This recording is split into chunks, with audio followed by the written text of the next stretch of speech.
The Geezer 16 after 1 year. We're going to talk about that on this segment of the Get Geezer. Today is Friday, October 31st, 2025. And if this is your first time checking out the Get Geezer, thanks for coming by. If you're a returning visitor of the Get Geezer, thanks also for coming by.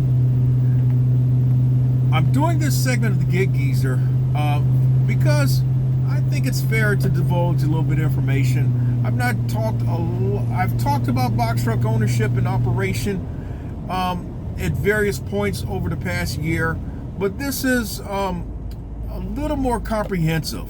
What I will do later in this segment of the Get Geezer, which will be actually later in the day, is give you the other set of numbers to kind of work with to see how I've managed to at least get a feel for my ownership experience. Your numbers will vary. Your experience will vary. Well, do not try to use it as gospel. Use it as a guide and nothing more.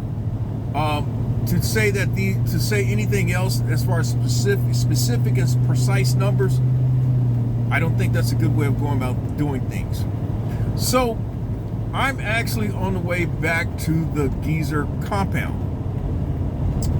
And, well, actually, I got to go to the storage place where I now park the Geezer 16. If I go to the Geezer compound, there may be some fucking Karen or Ken that might report me, and then I might be facing a fine for parking the 16 at the Geezer compound. So, but regardless, I'm heading back. I did a overnight broker-based opportunity, and when I got back in town, I knew coming in that I needed to get some front tires for the Geezer 16, and so later on in the day, I will document that for you. But I've got some front tires on order. As I did early in the year, I had left rear tires that needed replacing. In fact, as I'm doing things, as I'm talking, I'm kind of coming up with some other things that I want to share. There's some other things I want to mention in terms of part of my ownership experience. So what I want to talk about at this juncture in the AM hours is some of my costs. I've talked about commercial insurance as it pertains to the Sprinters of the Geezer van. I talked about some of the repairs that I've had on the van, at least in 2024. In 2025, the van has been relatively maintenance free. The last major thing we've done on the van was back in March, when I had ultimately what ended up happening. I had a ignition coil that needed replacing, but it cost me $500 to find out that was an ignition coil, and that I did not put in the number 5 fuel injector. I did not put it in correctly, and I had to replace that fuel injector. But with the box truck, I would say that you will, if you compare it to ownership experience of your personal vehicle, like a pickup truck or an SUV or a passenger car, your maintenance is going to be even more, because you're dealing with a heavier piece of equipment and the costs that go with it. So, number one, starting off with insurance. Insurance, because of the timing of when I got the van, which was last October, the middle of last October, I still had 2 more month payments that I had to account for in the previous policy year. So that was about roughly $1,500. And then this year, the cost changed. It actually went down over the course of the year because of some other changes in my insurance policy. So I started out the year paying about $800 a month, and that was through June. And then over the last 4 payment periods, I'm paying about $575 a month. Do not think that you're going to be paying $575 a month. your cost for insurance is going to vary, and I've shared information on that multiple occasions over the past few years about cost of insurance. So overall, for me, insurance over the past year has been about $8,600 for the Geezer 16. Then there have been various other costs like registration and license plate for the next year. In fact, that was last week. That was $45. Then there was I had to replace a radiator last month. That was $380. Left rear dualies I replaced. That was about $413. The front tires that are going to be replaced today are going to be about $413. I mentioned about insurance. I had some brake work to be done back during the summer. That was, I'm rounding up to $800. It was at the high sevens, like $780, $770, but let's say $800. Then there was a pallet jack that I got for this truck. That was $210. I bought a couple of furniture dollies to be used on this truck for about $35. Mud flaps I had to replace. That was about $25. And then there was wheel chucks. That was $40. And then I'm missing one cost here. All right, a couple other costs that come to mind. Windshield wipers, which I replaced a few weeks ago, $20. I mentioned about mud flaps for $25. There's another miscellaneous cost that I wrote down, but I don't recall what it is. That was $50. And then oil changes. It cost me roughly $30 to replace the oil. 6 quarts, 5-weight 30 with the oil filter. I've put about 60,000 miles on this truck over the past year, a little over the past year.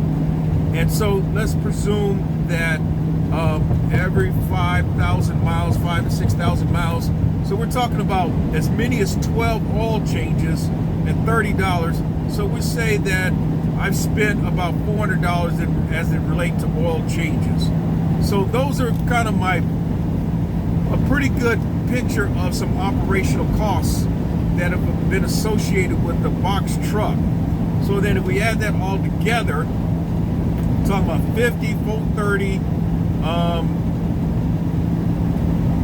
1659, 2459, 10,000, $11,059, $11,079, $11,300, $11,335, $11,375, $11,400, $11,800. So roughly $12,000 has been put into this truck over the past year. $12,000, and that's including insurance, license plate registration, oil changes, tire repair, brake job, radiator. Again, your costs are going to vary. Your maintenance costs are going to vary. There's a lot of things that are going to vary. Your costs for insurance, but I've also shared in recent Get Geezer segment how having options have kept me in business. And that when the Geezer van was down, the Geezer 16 and the F-150 were the money-making equipment. And so what I'm going to do, later on today, when I come back, I'm going to talk about in relation to dollars earned with the box truck. I've done it earlier in the year, but I'm going to do it again so you can have an idea what it's been like for me with the Geezer 16 over the past year.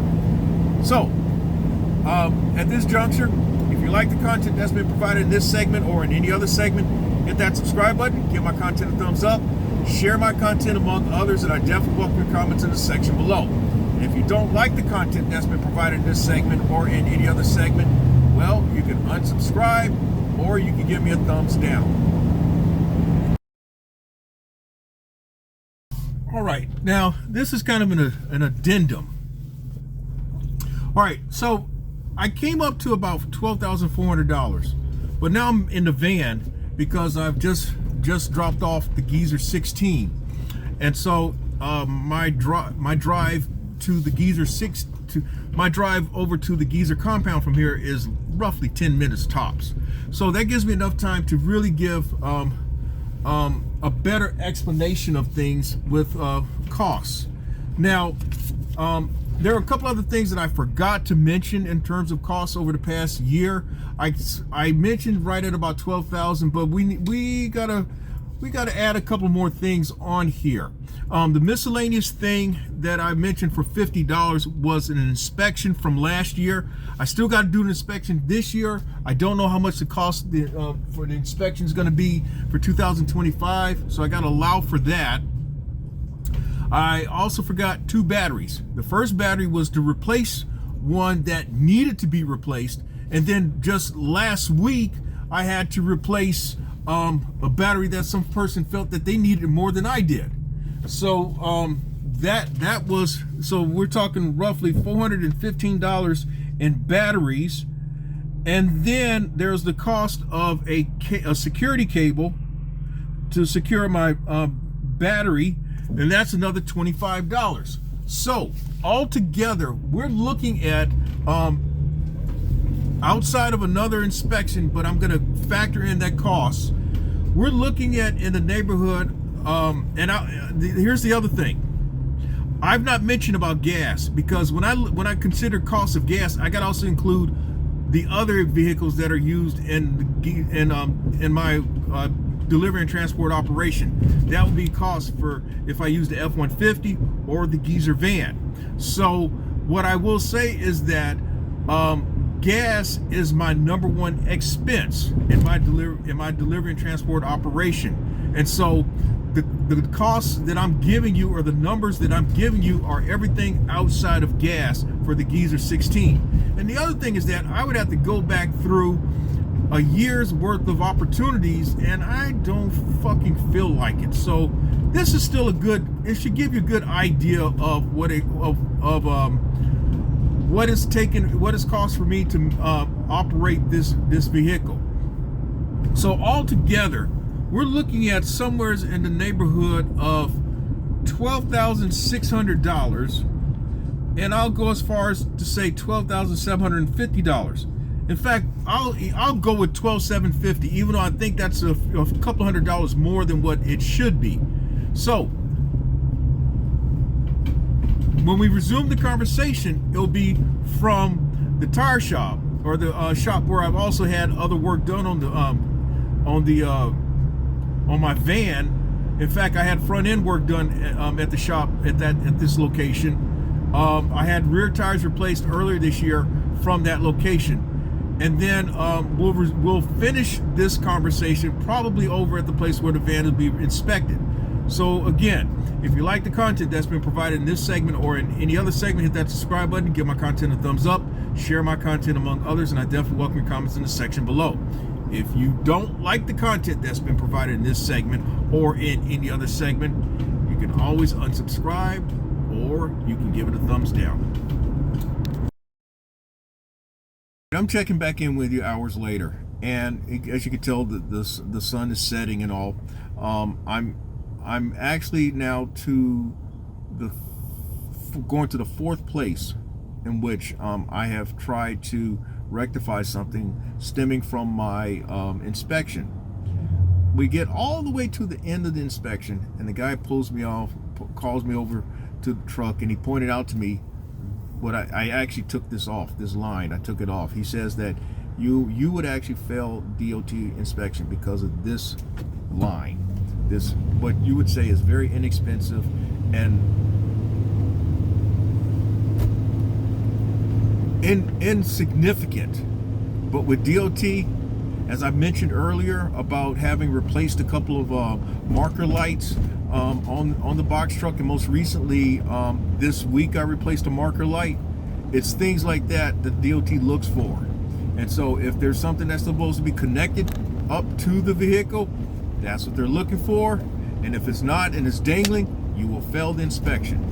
This here is a line that hooks up to my windshield wiper. It's the line that allows for water to the windshield wiper fluid line. And so when you, even though the windshield wiper motor doesn't work, if the motor worked, the water or clear windshield wiper fluid will come through this line and squirt out into it will come in. This is the end that's in. This is the end that's actually the issue. This is the end that you connected into the body of the truck, or it's the end that receives the fluid from the motor, from the pump, and it goes out on this end, and it looks like it squirts up through the windshield wipers. But anyway, this 90-degree piece is broken, and I've got to either replace the entire line or just this 90-degree piece. And so I mentioned about being the fourth place I've gone. I went to a dealership that my instincts were to go to the Chevy dealership, and I went to the dealership that is closest to me, and they told me we don't deal with medium duty trucks. We only deal with light duty trucks, so that would be like your Chevy 1500 trucks, maybe 2500 trucks, something to that extent.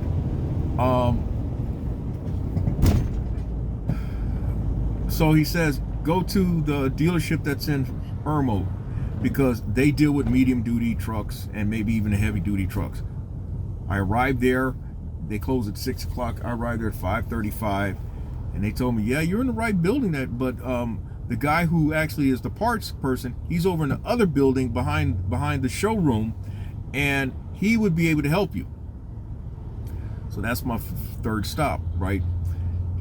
So he asked, so I told him this is a 2006 3500 Tiltmaster, and he's like, uh-oh, because he knows that this is a Chevy by nameplate, and the engine is Chevy, but everything else is Isuzu. The NPR series Isuzu trucks is the cousin to this, and so he tried to contact a couple places in which there are that are like Isuzu distributors of parts out of Georgia, but with it being late Friday afternoon, they were closed. So he says, I think you can go over to Napa, and they'll probably have what you're looking for. I don't like going to Napa, because Napa is about as bad as going to a dealership. You go to Napa because you just absolutely positively have to. If you're not an actual mechanic who has a business, you don't. It's just my experience. I don't want to go to Napa unless I absolutely positively have to. But apparently I may have to, because if Napa ain't got it, then I'm in front. I will find out. So that's where I'm at. I know I've talked for 5 minutes, but if of all things, this insignificant 90-degree part that comes out just like that, this little piece right here may keep me from passing an inspection. Now, I set all that up to say that he didn't charge me for the inspection, and while my inspection actually expires today, I've got, according to DOT rules, 72 hours to rectify things. And so I should be able to, if they have this fucking part or this entire thing, to replace it and put it on the truck, and then go in the morning to have complete the inspection. The inspection is going to cost me, rounded up to $65. Last year it was $50 rounded up. This year it's $65. So, you know, time, inflation, whatever. It is what it is. So I'll update you once I'm finished with Napa. And again, if you like the content that's been provided in this segment or in any other segment, hit that subscribe button, give my content a thumbs up, share my content among others, and I definitely welcome your comments in the section below. And if you don't like the content that's been provided in this segment or in any other segment, you can always unsubscribe, or you can give it a thumbs down.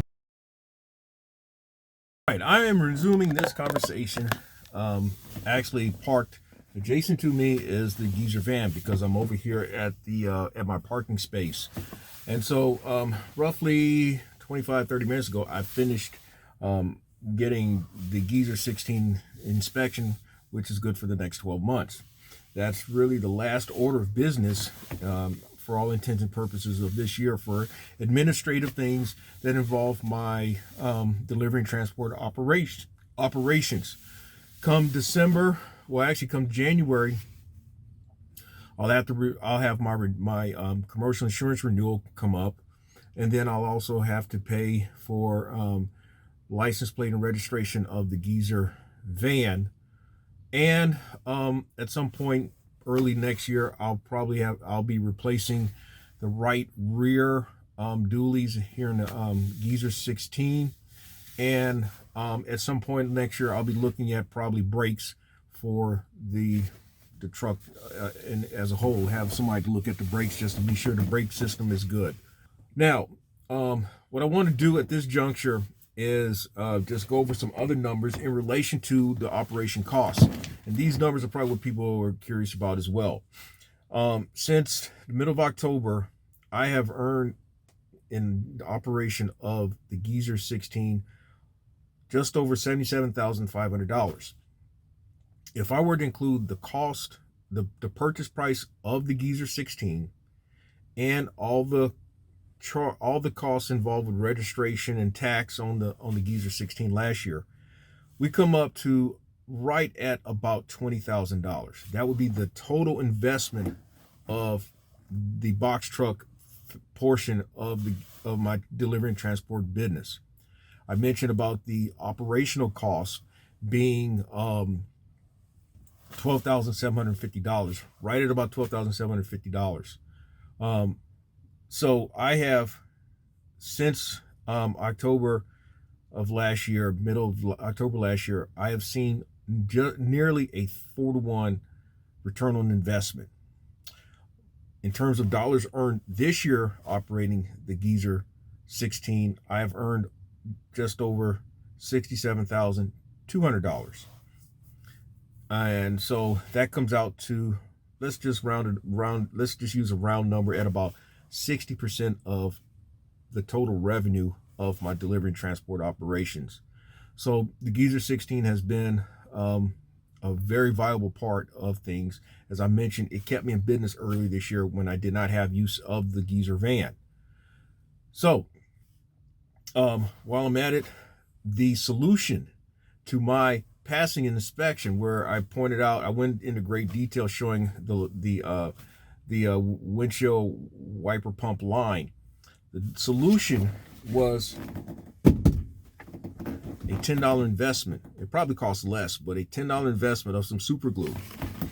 And so what I did was I used this knife and kind of whittled and smoothed off the ends of the connection that was on the truck side to the end of the connection that was dangling or broken off. So the two broken off pieces where they would meet, I smoothed them out, and then I guess you would say put a very generous coating of super glue.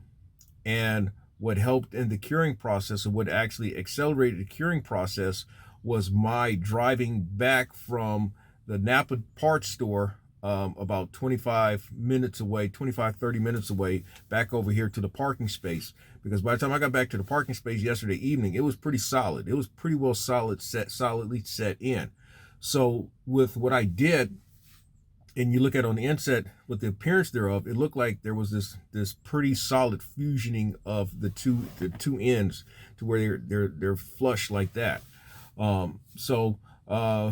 Again, a $10 solution to what was probably a more expensive solution, simply because with this truck, while it is a Chevy nameplate, it is really an Isuzu, because it's a Chevy nameplate because of the engine. I have a 3500 engine, V8 gas-powered engine. Most Isuzus are diesel-powered, and but all the other parts, all the other things like the electronics and the dashboard features and all that stuff, all that is an Isuzu. And so I would have had to find a Isuzu distributor to order that line, and then have someone to route it in through the dashboard and all, and that's something that I don't have a lot of patience with. When you have to take parts of pieces off of the dashboard, I don't have that type of patience. Last time I fucked with something like that was back in 1994, and that's another story. But the reservoir for the windshield wiper is over here on the passenger side, up under the it's on the passenger side, and it's situated beneath the dashboard. So just imagine trying to mess with that. It sounds like a big headache. So me fusioning it and giving the appearance that it's in place, that's all the DOT is looking for. The other thing I mentioned about when it comes to DOT inspections, like with the lights, if there's a light that's on here that's supposed to work, it better be working, or they will ding you for it. So that's all I have to share for this segment of the Gig Geezer. You may got some entertainment value out of it, but hopefully you got more of a informational value out of this. And I'll say it again, if you don't like the content that's been provided in this segment or in any other segment, you can always unsubscribe or give it a thumbs down. But if you like the content that's been provided in this segment or in any other segment, hit that subscribe button. Give my content a thumbs up. Share my content among others. I definitely welcome your comments in the section below. I'm in Wood Lane. May your hustle, may your grind, and may your business continue.